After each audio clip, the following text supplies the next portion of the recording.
சென்னையில் சமூக வலைதளங்கள் மூலமாக போதைப் பொருட்களை விற்று அதை வீட்டுக்கே சென்று டோர் டெலிவரி செய்ததாக கடந்த வாரம் 2 பேர் கைது செய்யப்பட்ட நிலையில் அது தொடர்பாக தற்போது மேலும் 4 பேரை போலீசார் கைது செய்துள்ளனர்.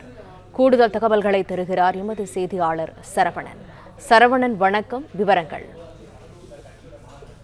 சென்னையில் இன்ஸ்டாகிராம், பேஸ்புக் போன்ற சமூக வலைதளங்களை கணக்கை பயன்படுத்தி அதன் மூலமாக போதைப் பொருட்களை விற்பனை செய்த நபர்கள் ஒரு 4 பேரை தற்பொழுது கைது செய்திருக்கிறார்கள்.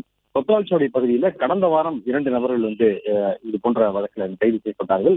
மணிஷ், ரோஹித் என்ற 2 பேர் கடந்த 13ஆம் தேதி கைது செய்யப்பட்டார்கள். அவர்களிடம் நடத்தப்பட்ட விசாரணையின் அடிப்படையில தற்போது ராமநாதபுரத்தைச் சேர்ந்த அப்துல்லா, திருவல்லிக்கேணி சித்திக், மண்ணடி பகுதியைச் சேர்ந்த ஹபீப், வேலுகிணர் பகுதியைச் சேர்ந்த தர்ஷன் என்ற 4 பேரை தனிப்படை போலீசார் கைது செய்திருக்கிறார்கள். அவர்களிடமிருந்து 77 கிராம் மெத்தம்பெட்டமைன் மற்றும் 450 கிராம் கஞ்சா பட்டலங்கள் ஆகியவற்றையும் பறிமுதல் செய்திருக்கிறார்கள்.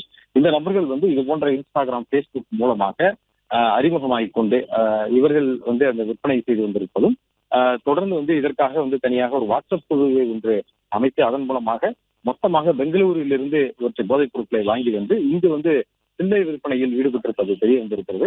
இந்த 4 பேரை கைது செய்திருக்கக்கூடிய நிலையில் இவர்களுக்கு பின்னணியில் இருக்கக்கூடிய இந்த போதைப் பொருளை விற்கும் கடத்தில் இருக்கக்கூடிய ஒட்டுமொத்த நெட்வொர்க்கையும் பிடிப்பதற்கு உயரதிகாரிகள் உத்தரவிட்டிருக்கிறார்கள். அதன்படி மேலும் 2 தனிப்படைகளை அமைத்து அவர்களை தேடுவதற்கான நடவடிக்கையில போலீசார் ஈடுபட்டிருக்கிறார்கள். தகவல்களுக்கு நன்றி சரவணன்.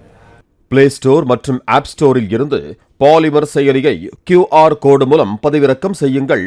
செய்திகளை உடனுக்குடன் பெறுங்கள்.